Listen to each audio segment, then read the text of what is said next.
I'm going to ask you to raise your hand whether you are liberal, left of center on social issues we're talking about primarily, or conservative, and I'll give a third option because I know there are a number of libertarians in the audience. So right now, please raise your hand, down in the simulcast rooms too, let's let everybody see who's here. Please raise your hand if you would say that you are liberal or left of center. Please raise your hand high right now. Okay. Please raise your hand if you'd say you're libertarian. Okay, about 2 dozen. And please raise your hand if you'd say you are right of center or conservative. 1, 2, 3, 4, 5, about 8 or 10. Okay. This is a bit of a problem. Because if our goal is to understand the world, to seek a deeper understanding of the world, our general lack of moral diversity here is going to make it harder. Because when people all share values, when people all share morals, they become a team. And once you engage the psychology of teams, it shuts down open-minded thinking. When the liberal team loses, as it did in 2004 and as it almost did in 2000, we comfort ourselves. We try to explain why half of America voted for the other team. We think they must be blinded by religion or by simple stupidity.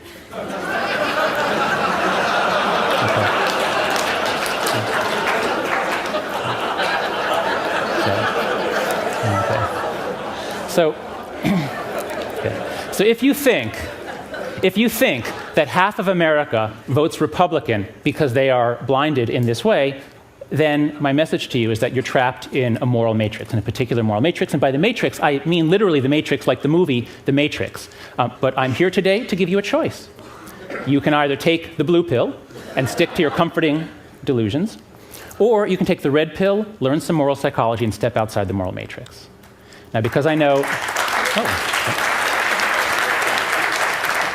Okay, I assume that answers my question. I was going to ask you which one you pick, but no need. You're all high in openness to experience, and besides, it looks like it might even taste good, and you're all epicures. So anyway, let's go with the red pill. Let's study some moral psychology and see where it takes us.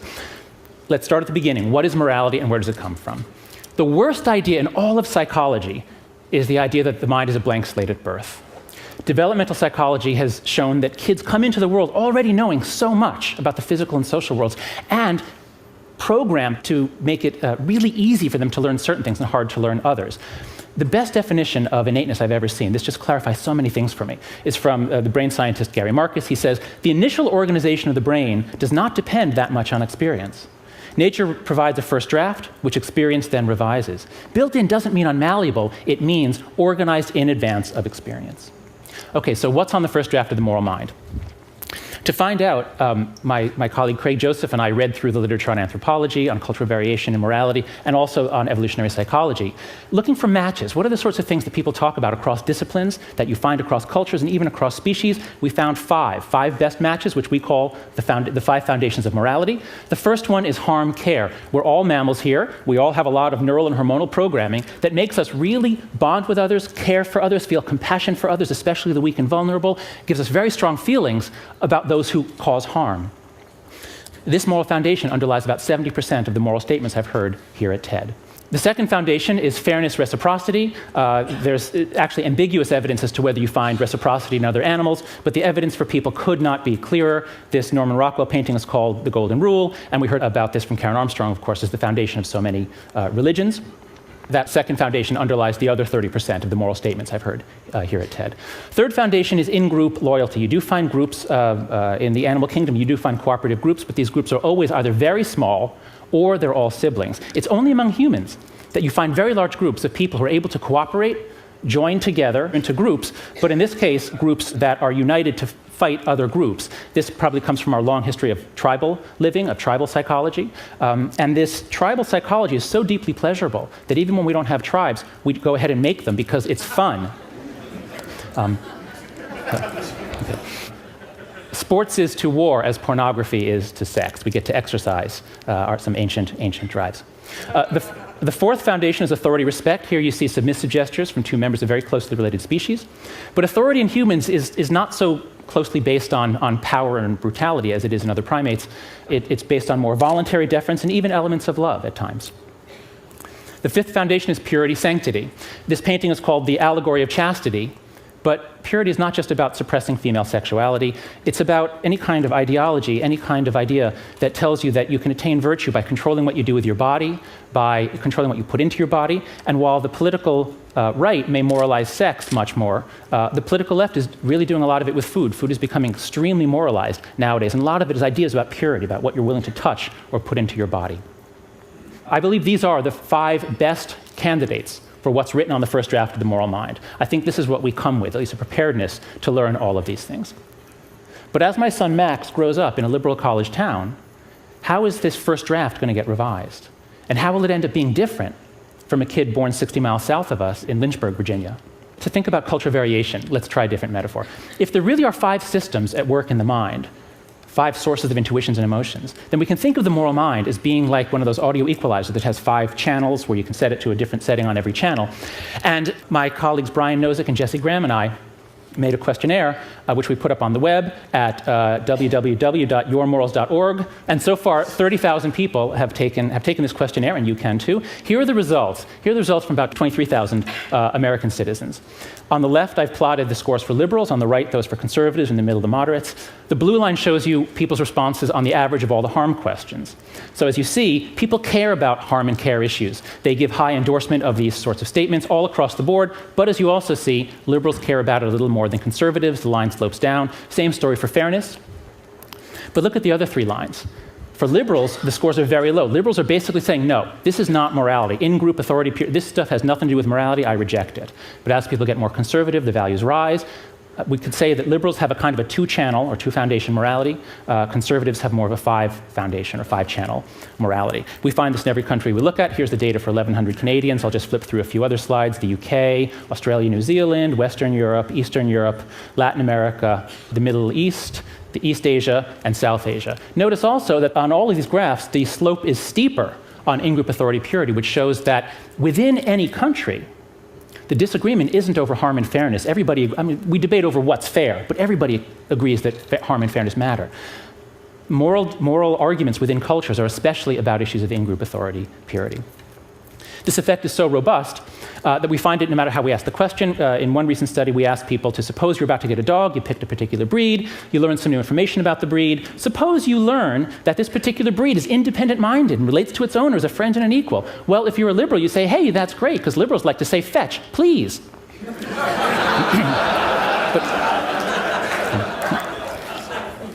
But if you're conservative, that's not so attractive. If you're conservative and you learn that a dog is extremely loyal to its home and family and doesn't warm up quickly to strangers, for conservative, well, loyalty is good. Dogs ought to be loyal. But to a liberal, it sounds like this dog is running for the Republican nomination. So you might say, okay, there are these differences between liberals and conservatives, but what makes those 3 other foundations moral? Aren't those just the foundations of xenophobia and authoritarianism and Puritanism? What makes them moral? The answer, I think, is contained in this incredible triptych from Hieronymus Bosch, The Garden of Earthly Delights. In the first panel, we see the moment of creation. All is ordered, all is beautiful, all the people and animals are doing what they're supposed to be doing, where they're supposed to be. But then, given the way of the world, things change. We get every person doing whatever he wants with every aperture of every other person and every other animal. Some of you might recognize this as the 60s. But the 60s inevitably gives way to the 70s, where the cuttings of the apertures hurt a little bit more. Of course, Bosch called this hell.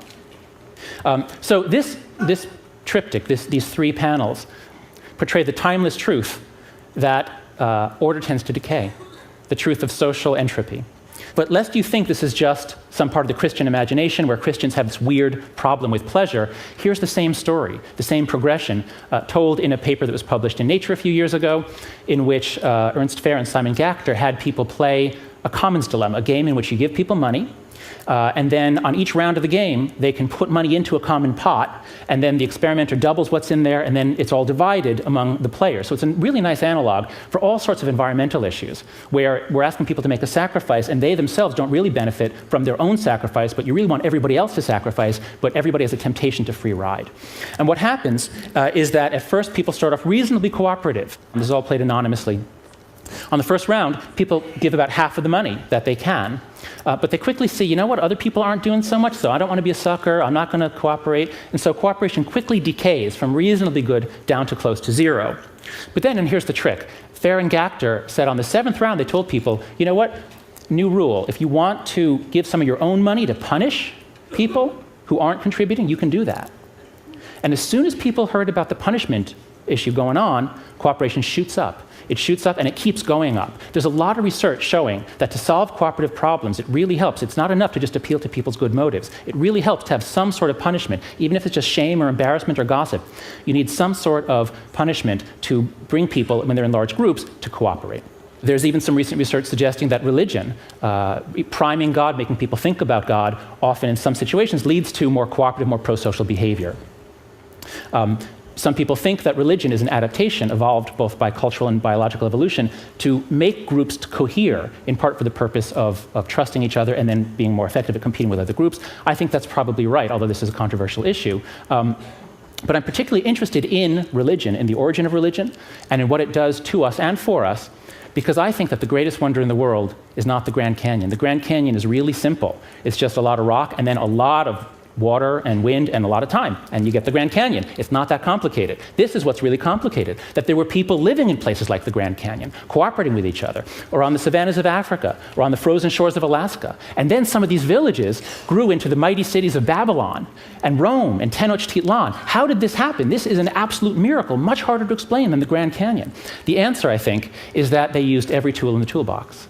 It took all of our moral psychology to create these cooperative groups. Yes, you do need to be concerned about harm, you do need a psychology of justice, but it really helps to organize a group if you can have subgroups, and if those subgroups have some internal structure, and if you have some ideology that tells people to suppress their carnality, to pursue higher, nobler ends.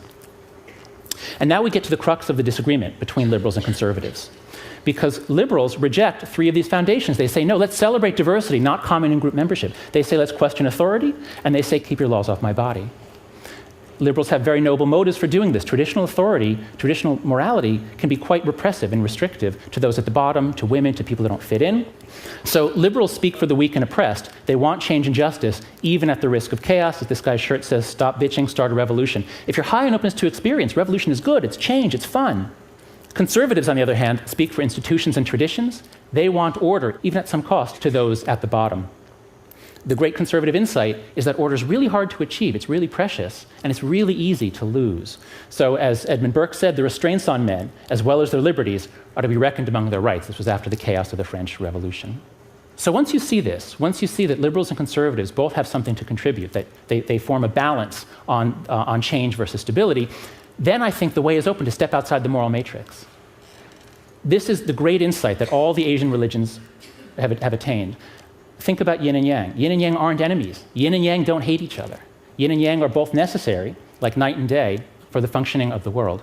You find the same thing in Hinduism. There are many high gods in Hinduism. 2 of them are Vishnu, the preserver, Shiva, the destroyer. This image actually is both of those gods sharing the same body.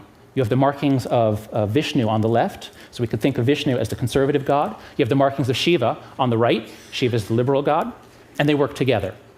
You find the same thing in Buddhism. These 2 stanzas contain, I think, the deepest insights that have ever been attained into moral psychology. From the Zen master Sen-san. If you want the truth to stand clear before you, never be for or against. The struggle between for and against is the mind's worst disease. Now, unfortunately, it's a disease that has been caught by many of the world's leaders. But before you feel superior to George Bush, before you throw a stone, ask yourself, do you accept this? Do you accept stepping out of the battle of good and evil? Can you be not for or against anything? So what's the point? What should you do? Well, if you take the greatest insights from ancient Asian philosophies and religions and you combine them with the latest research on moral psychology, I think you come to these conclusions, that our righteous minds were designed by evolution, to unite us into teams, to divide us against other teams, and then to blind us to the truth. So, what should you do? Am I telling you to not strive? Am I telling you to embrace Sen-san and stop with this struggle of for and against? No, absolutely not. I'm not saying that. This is an amazing group of people who are doing so much, using so much of their talent, their brilliance, their energy, their money to make the world a better place, to fight wrongs, to solve problems. But as we learned from Samantha Power in her story about Sergio Vieira de Mello, you can't just go charging in saying you're wrong and I'm right. Because as we just heard, everybody thinks they are right. A lot of the problems we have to solve are problems that require us to change other people. And if you want to change other people, a much better way to do it is to first understand who we are, understand our moral psychology, understand that we all think we're right, and then step out, even if it's just for a moment, step out, check in with Senson. Step out of the moral matrix, just try to see it as a struggle playing out in which everybody does think they're right, and everybody at least has some reasons. Even if you disagree with them, everybody has some reasons for what they're doing. Step out, and if you do that, that's the essential move to cultivate moral humility, to get yourself out of this self-righteousness, which is the normal human condition. Think about the Dalai Lama. Think about the enormous moral authority of the Dalai Lama, and it comes from his moral humility. So I think the point of my talk, and I think the point of TED, is that this is a group that is passionately engaged in the pursuit of changing the world for the better. People here are passionately engaged in trying to make the world a better place. But there is also a passionate commitment to the truth. And so I think that the answer is to use that passionate commitment to the truth to try to turn it into a better future for us all. Thank you.